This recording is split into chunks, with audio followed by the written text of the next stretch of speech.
Hebrews 2. Therefore, we must pay much closer attention to what we have heard, lest we drift away from it. For since the message declared by angels proved to be reliable, and every transgression or disobedience received a just retribution, how shall we escape if we neglect such a great salvation? It was declared at first by the Lord, and it was attested to us by those who heard, while God also bore witness by signs and wonders and various miracles, and by gifts of the Holy Spirit distributed according to his will. Now it was not to angels that God subjected the world to come, of which we are speaking. It has been testified somewhere, "What is man, that you are mindful of him? Or the Son of Man, that you care for him? You made him for a little while lower than the angels. You have crowned him with glory and honor, putting everything in subjection under his feet." Now in putting everything in subjection to him, he left nothing outside his control.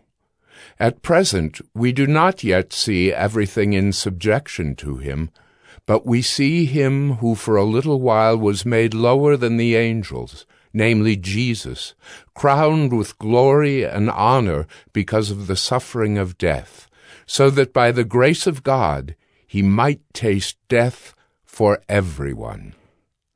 For it was fitting that he, for whom and by whom all things exist, in bringing many sons to glory, should make the founder of their salvation perfect through suffering.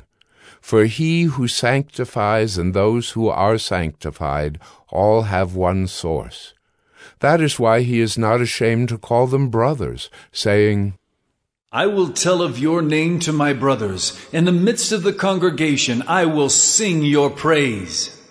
And again, "I will put my trust in him."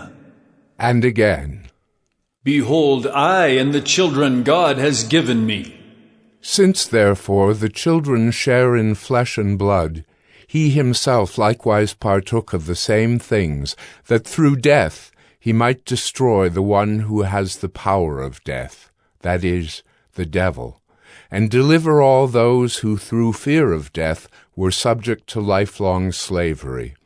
For surely it is not angels that he helps, but he helps the offspring of Abraham.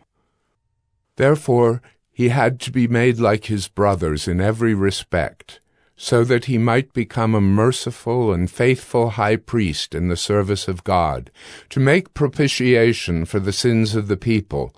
For because he himself has suffered when tempted, he is able to help those who are being tempted.